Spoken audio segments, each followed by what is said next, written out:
with you in Back to Bible for the next 6 weeks. So let today be a blessing for us. Hallelujah. So we were able to talk about the theory of evolution, to say that there's no way the theory of evolution will be true. If it is true that the animals will also be having their own praise and worship and in the church, organizing things, that only the humankind has this inherent nature to seek God. That does not mean that animals don't praise God in their own way. When they raise their voice, it means that they are creatures of God. Flowers are creatures of God. Everything that's created by God, worship God in one word or the Father. Lord Jesus said, if you stop these children from serving me, I will raise up stone. Number 2, we said there's benefit in worshiping God. Is it not true? Number 3, we said that the difference between our religion, if you shall call Christianity a religion, is that it's because it's a revelation. It is what? A revelation. It's not just a religion. It is a relationship between us and God. Right? Now, how did false religion come about? The answer is pressure. Pressure. Pressure on people to touch God, to seek God, to perform, to manifest, to do something. The book of Romans says, don't say who go and touch him and bring him. He said the word is not you. So it's by faith that we are related to God. And we said also that every religion has its own rituals, whether it's Christianity, Muslim, anything that is religion, anything that people come together and are calling upon God, could be any God, has its own rituals. Some are false rituals, some sacrifice human beings, some go to the extreme, some beat themselves, some scratch themselves, some bow down, some do all sorts of things to get closer to their God. See, getting what? Closer to their God. It is through these rituals that they come closer to their God. In the Bible, they are called sacrifices. So we also have our own rituals. Even in the New Testament, we have our own rituals. One of them is called Holy Communion. Another one is called fasting. You see, these are the things we do to draw closer to God. So rituals are not bad words, are not taboo words, but it has been corrupt to mean human sacrifice and witchcraft and the things people do that are on the other side of religion, falsehood.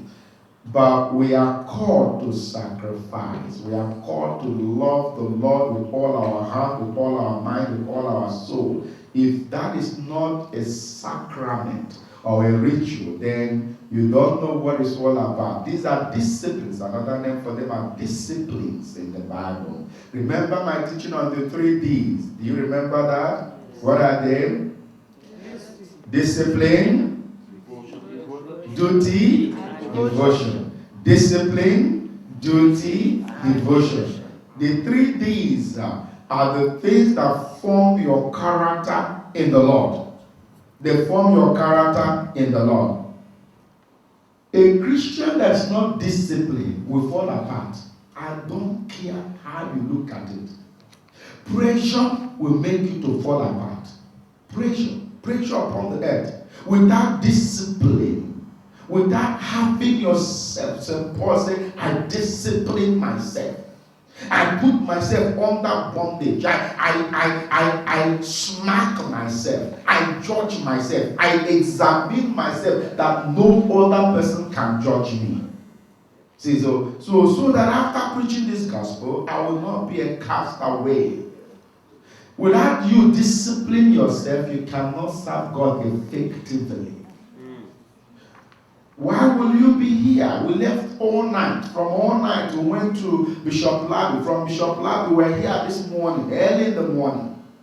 And from now also, maybe another thing. We'll come back again. We'll do the work of the kingdom. You have your all night to do, your own personal all night, your own personal midnight to do, your own personal fasting, and then the corporate fast, the corporate anointing. You do evangelism, your personal evangelism, and also the corporate evangelism. And Bishop says, come, and I phone you, and you're coming all the way. Our brother and our sister came all the way from Stevenage this morning, and they were here last night. Why would you do that? Discipline.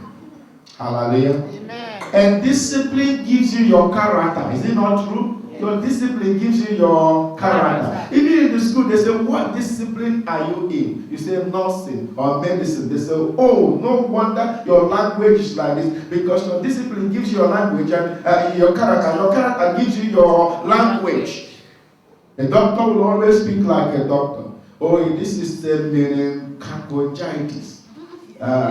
This is the other one. You open your mouth and think you don't know there's a big headache that is bumping in your head, and then that has some little virus that entered the brain when you went to Timbuktu.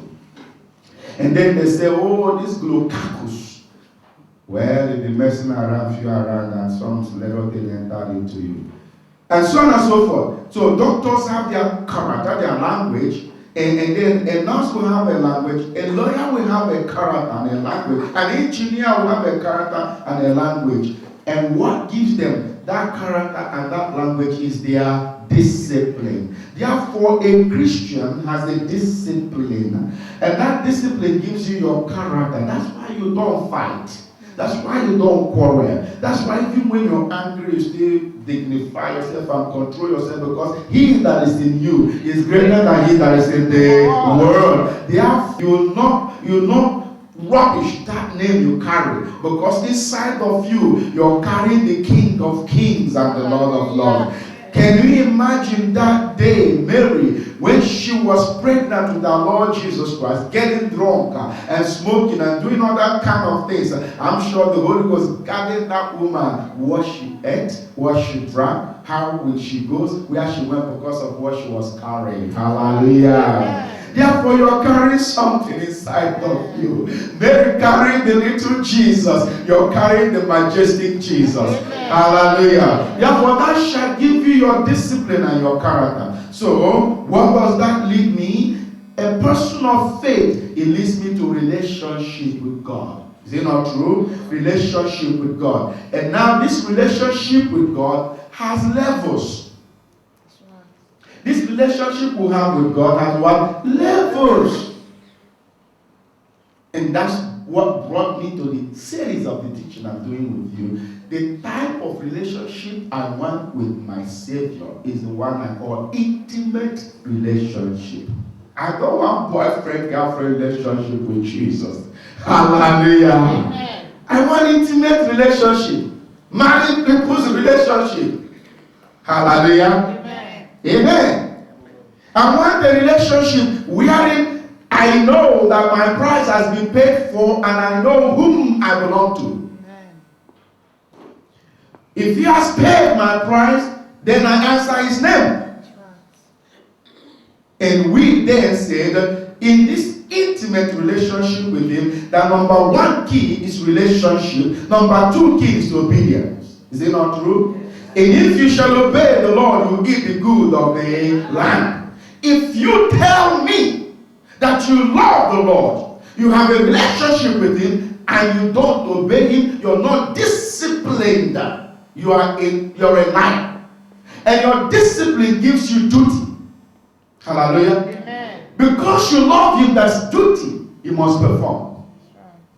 Even your children that you love, when they're grown up, even when they are 20-something, married, when they walk in, you still remember that your children start looking for food for them. That's what you started from the day they were born. Only that you changed diet for them. Is it not true? From the day they were born, you are breastfeeding them. Made from you. They ate from inside of you. They came out and they ate from inside of you again. They grew up, then they began to eat on your table. When they go and come, they will still continue to eat on your table. And let me shock you, they will continue to eat from your inside too. Because that's a deeper relationship. That's in the blood. It's in the blood. I don't care how old you are or how old you are. When you see your mama and your father, they still call you their baby. That's right. Hallelujah. Amen. They treat you like a baby. My dad, you go, say, Mama, look at the big boy. Look, if you go there, go the other way, don't run. It is in them. Yes. It's in them. Yes. Hallelujah. Amen. That is the kind of relationship I'm calling for this morning between you and the Almighty God. Amen. I want you to be His son in Him, His workplace. Amen. I want you to draw close. If there is a thing to do, is to learn how to draw closer to God. Let me let you know that you do learn it. You learn it.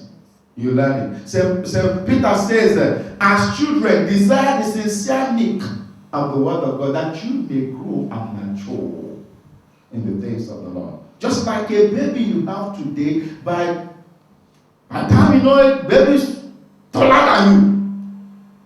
Maturing and growing. So there's growth to be done, or there's growing to be done. There's feeding to be fed. There's reception to receive. And when you receive these things, and you have discipline, and you have duty, your duty becomes a devotion. When your duty becomes a devotion, I tell you, you will not need an alarm clock to wake you up to come for the things of the Lord, because it's inside of you. You wake up at the right time. It's instinct inside of you. Communicate with heaven. That is why Jesus said, the zeal of my Father's house consumed me. Because as I walked upon the earth, nothing else that charms me most than the house of the Lord. Therefore, the zeal of the house of God is consuming me. Jeremiah said, that's fire in my bones. When I say I will not speak this word, it becomes fire in my bones. Why? Because you are born for the thing. That which you are born for, you must perform. And it's important that you begin to discover what you are born for, so that you don't allow people to deceive you. Right. Hallelujah. Amen. Because if you are born for it, some other person that is not born for it wants to talk you out of it.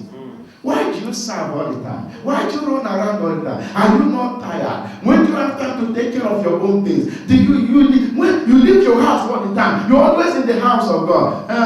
Brother, thank you for your good advice. I was born for it. Amen. Hallelujah. Amen. I was taught for it. I was prepared for it.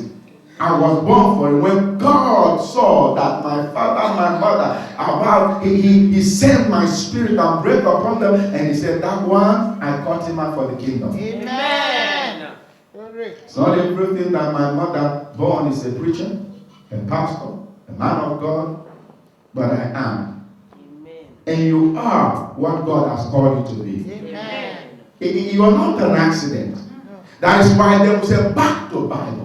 Back to basics, back to discovery, back to finding out what it is that we are called for. We've been deceived. We've heard gospel, word of God. You tune television. There are over 500 channels you can get from your Sky box. And most of them are having messages, information for you. Some are good, some are bad. Some will kill you if you don't take time. So even among the Christian channel, when you tune, they are there to welcome everybody, but it's not everybody that comes out of the boxes for you. Do you understand this? Yes. So it's important to know where you're feeding from. Remember again, what you feed. It's what you're growing with. It's what will form you. So this morning, our main topic for this morning, really the big topic or series we are doing on intimacy with God, will be the desire of the generals of God chasers. Those who have the army of God chasers, sorry about that. Army of God chasers.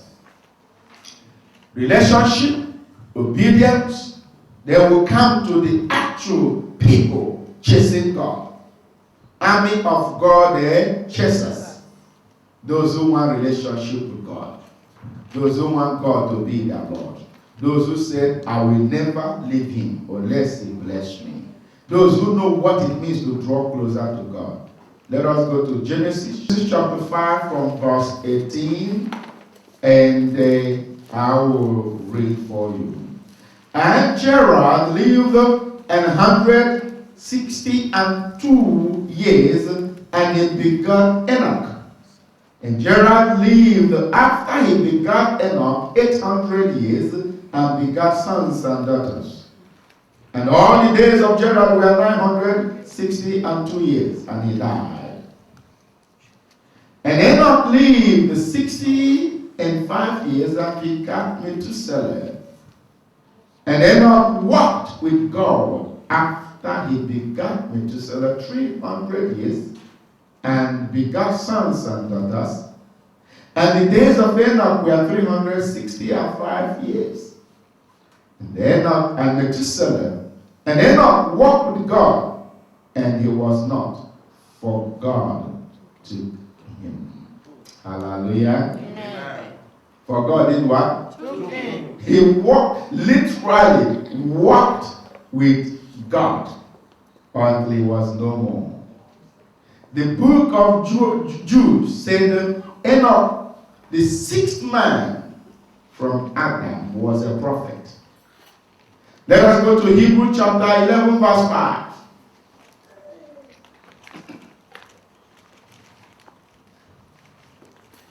Hebrews 11:5. Are you there? Yes, sir. Now read it for me fast and quick. By faith, By faith, Enoch Enoch was taken from this life, was taken from this life so that he did not experience death. so that he did not experience what? Death. Bless you. So Bible, that's what we call internal evidence. When one portion of the Bible says something and another portion corroborates it, especially one from the Old and one from the New Testament, it becomes an internal evidence or witness for each other to say that this is true. See, between Paul, whom we believe wrote the book of Hebrew, and Moses, who wrote the Genesis, are very long years. But they agreed together that this one man called Enoch has such a great relationship with God, an intimate one, that in one day, after he had given birth to Methuselah, we will come back to that, he began to walk with the Lord. In one of his devotions, he just literally was singing and worshiping God and began to walk until the Lord lifted his leg up and he walked to heaven. Hallelujah. Amen. That is why we believe that there are two men who never experienced death. Who are there? Elijah and Enoch. You see, so we believe that there will be one leg. In fact, one of them, their brother called what? Gloria. Said it takes two men to carry his javelin. Eh? So when Gloria wants to throw his javelin to kill somebody, say, you bring them. And they carry his javelin, and his hand is like, come on, put that in my hand. They stagger, put his javelin on. When he threw his statue, what will happen to you? What took two men to put in his hand is thrown at you. It will blow it to pieces. Do you understand? So that's how big he is. When he stretches his hand, two men have to put things in his hand for him to throw, and he throws like a stick. Meanwhile, take two strong men to put it in his hand. Now that will tell you the kind of men giants were. They were, if God wanted human beings to be like that, Adam would have been the first giant. So something went wrong. There's a mixture of something that went wrong. So now I believe that this man, since a soul cannot die, became what we know today as familiar spirits. Let's not even go into the knowledge this morning. But something happened that disrupted the relationship God had with men. That's what I'm coming to. That intimate relationship, my goodness. Something blew it. And in chapter 6 of Genesis, God said, I am grieved that I made man. I repent that I made man. Meanwhile, Enoch has pleased him and walked with him, and he was happy. What made Almighty God in chapter 6 said, I hate man that I created? Because man, out of his conscience, has chosen to depart in this relationship. Man have been divorced from God, and God did not like it. Let me let you know this morning, wherever you're watching this broadcast, I don't know when you came to know the Lord as your Lord and personal Savior. It's a journey of life. It's a relationship that must go on until the day you see Him face to face. Ask Him for the strength to move on. Let not your heart be troubled, and do not be deceived, because are precious that will like to separate you from the love of God. An intimate relationship you have with Him. Noah came to bring back that comfort that man had with God. The Bible said Noah lived 100 children, and then God said to him, Noah, the hour, the time has come for me to wipe away this faithless generation and bring up another generation that will serve me. Even on that generation that will serve the Lord, that dispensation was called the dispensation of promise. A promise is what God says, I will do if you are there. Hallelujah. Amen. And then that dispensation, He was looking for a man called whom? Abraham. Hallelujah. Amen. Genesis chapter 15 from 1 to 6. Read for me, quick. After this, the word of the Lord came to Abraham Yes. in a vision. Yes. Do not be afraid, Abraham. Fear not, Abraham. Yes. I am your shield. I am your shield. Your very great reward. Look. There are things that are together, ingredients of relationship with God. Whenever you remove fear from worshiping God, God will be your shield. Yeah. Fear is not part of your relationship with God. Every part of the Bible says to you, fear not, fear not, fear not, fear not, fear not. Whenever He wants to do something tremendous with somebody, one of the first things He tells you is, do not fear not. Joshua, do not be afraid, fear not. Moses, don't fear. Jeremiah, don't fear their faces.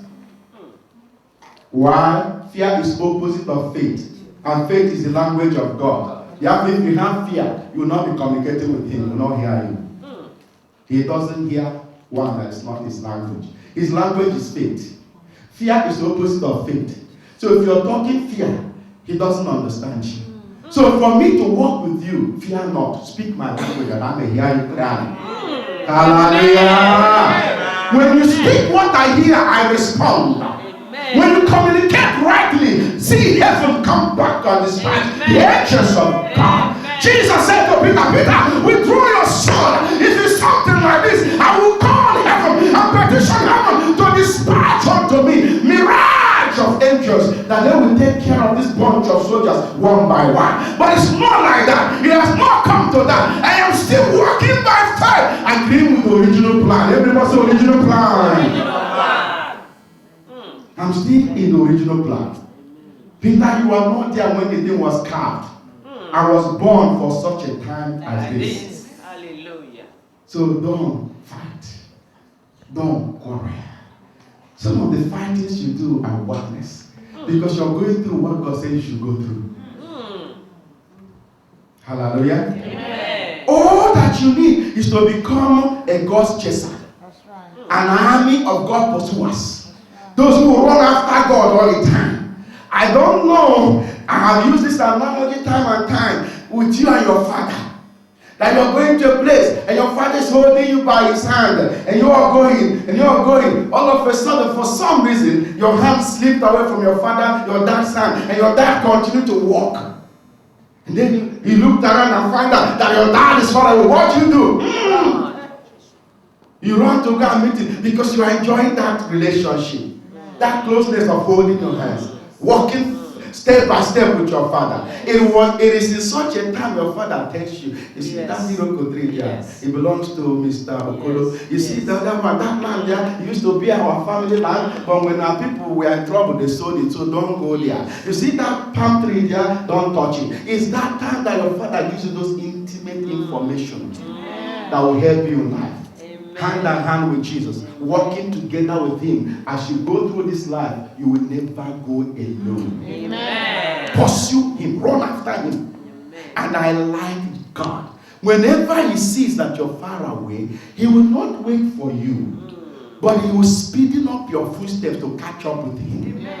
You will always catch up with God. Amen. In as much as he's powerful and moving fast, but he energizes you. When you catch up, you will not know. You come back to yourself and say, phew, how did this happen? I still feel the glory of God. Irrespective of what I've been through, I can still feel the touch of the Holy Ghost in my life. That's when you are catching up with him. Amen. That's when you are with your master again. Amen. Hallelujah. Amen. We are talking about the army of God chasers. I want you to be one of them. Abraham is where we are. In between Abraham, that the scripture we are reading, and the Bible said, and Abraham believed God, and God counted it for him for righteousness.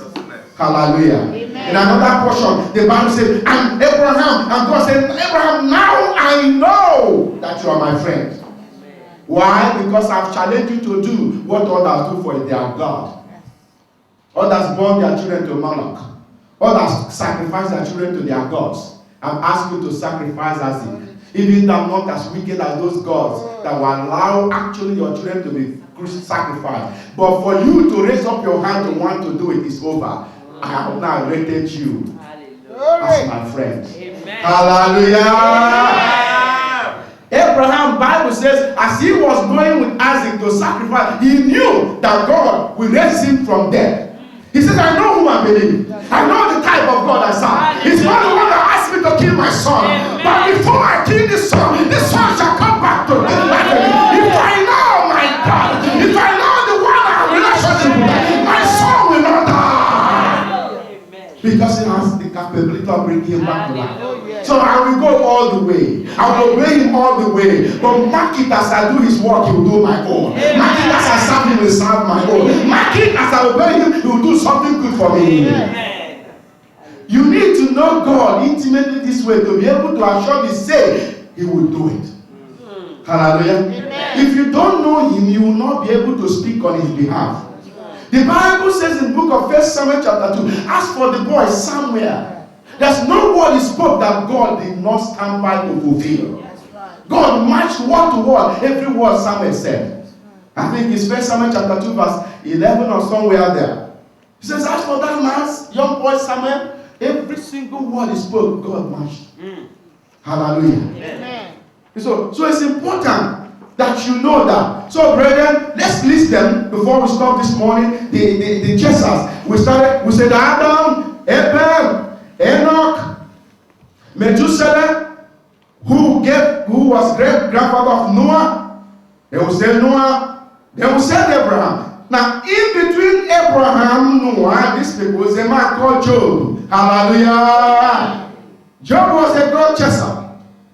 We will treat him on his own next time. And then we come to Moses. This one I would like you to read. Go to the Bible, Numbers chapter 11. Numbers chapter 12, rather. Numbers chapter 12. I want you to see the testimony of God concerning Moses. Whenever I read this scripture, I just weep. I weep. I say, God, do I have a testimony? Hallelujah. Amen. This is when there was a kind of sibling rivalry. Do you know how siblings? Yes. Children born of the same parents, how they mock each other, kick each other, cry on each other. And by the time you think you're coming to settle them, they are laughing as well. So, but this one went too far. Aaron and Miriam, the senior brothers of Moses, senior brothers, senior sisters, senior siblings, they decided to mess around a little bit with Moses. Every morning they will look at his wife and say, who told him to marry a black woman? Married from Ethiopia, from Africa. Told him to marry a black woman. So So they talk about this thing. They've been talking it within themselves. But one day they decided to talk it out open. Be careful, what you have inside will come out too. You understand me? What you have inside will come out one day. You cannot hide for a long time. It will come out one day. Hallelujah. And when it comes out, if it's the wrong thing, it will disgrace you. That's right. It will disgrace you. That's right. Are you understanding me this morning? It will bring shame and disgrace to you. So this boy and this girl, they have been walking and talking to each other about this condition of mercy. The fact that they married a wrong person according to them, that day God said mercy is enough is enough. They've talked this rubbish for a long time. And I kept quiet thinking they will change. They've talked about this man. They've gossiped about this my son for a long time. Let me show up and tell them whose servant it is. Once and for all. Hallelujah. He said to Miriam and to Aaron, if there's a prophet that comes up in your midst, that prophet will only have dreams. He will only have visions. He will only have revelations. But he said, for my son Moses, I speak face to face with him because it's my son and my friend. How dare you talk against a man that God speaks face to face with? Hallelujah. And that day, the atmosphere changed in the congregation. That's right. Things changed. And God said, this Moses, he's not like any other prophet. Miriam, you're a prophetess. Aaron, yes, you're a prophet because I appointed you a prophet for your brother, for Moses, when you are praying before Pharaoh. But this must enter into your head. Did I not give you dreams? Miriam, I give you only dreams and enchantment and songs. Have I ever spoken to you face to face, Miriam? But how many times have I taken my son to the mountains? Everyone say mountains. How many times have I written with my hands and give to him? Haven't you seen the love letter I delivered to him that is called the scroll, the scripture, the Bible, the Torah? Haven't you seen that I brought my law into the world through Moses? Didn't that to you, Miriam? Didn't that to you, Aaron? But because of my relationship with him, he's my chaser, he's my son. He runs after me and I take him closer. Therefore, Miriam, you shall become a leper. Leprosy shall follow you all the days of your life. From that day, nobody heard from the prophetess anymore. She ceased to operate. That's right. And the Lord said to Aaron, get ready, you will die too. You will die. I'm waiting for your sons to grow up to take over from you. Because you spoke against a man that is too close to me. You touched me too close. Touched me too close. As for David, we know that God himself said, this is a man after my own heart. Remember old Simeon in the Bible, Luke chapter 2. The God said to me, you will not die until your eyes shall see the Messiah. Remember Sister Anna. Hey, the celibate woman who was married and her husband died the following day. And she said, no man will touch me from now until the day I die. And God said, because of that, you will live longer to see the Messiah. Hallelujah. Ladies and gentlemen, you remember Apostle Paul, who said, I know in whom I believe, that I may know him, that I may know him. Only one thing I desire in this world is that I may know him intimately. Intimately. The Bible said that Adam knew his wife. They know themselves and be moving around, but that day Adam knew his wife, and something came out of that knowledge.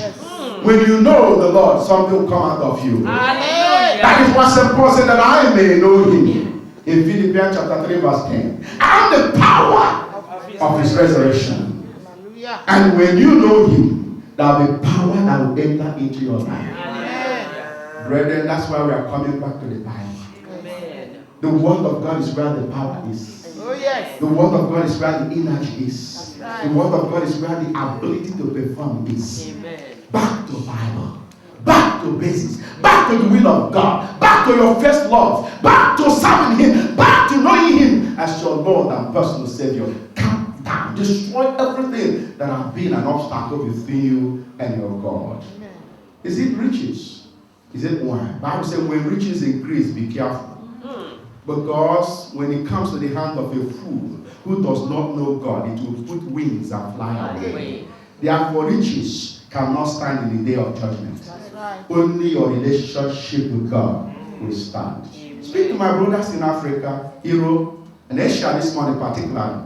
Especially those that are going through some difficult situations this morning or this time, wherever you're watching this broadcast, shall I say to you this morning or this time that the Lord will never leave you nor forsake you. Amen. As long as you become a sincere servant, son of God, God chases an army, a general, a man, a woman that decides in her life or his life that nothing counts better than my relationship with God. So shall it be all the days of your life. Amen. That God will always lift you up. Amen. May God bless you for watching this broadcast. Amen. Shall we stand around?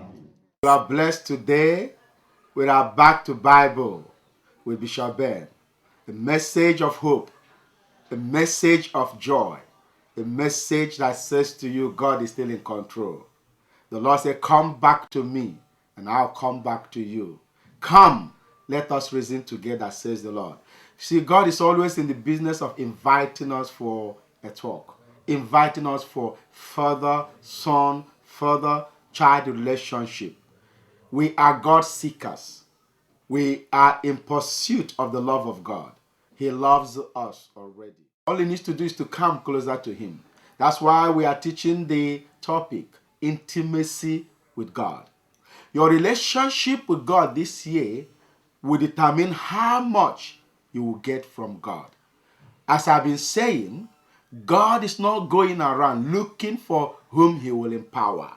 He only empowers those that are into relationship with him already, into relationship in the corporate body. God bless you, viewers. I'm sure that Back to Bible will be a blessing to you. Please keep on watching. Anytime, any day, this program is coming on your way, either through my voice or through the television or through the radio ministry of Bishop Ben Egbujor. Either way, I want you to be blessed.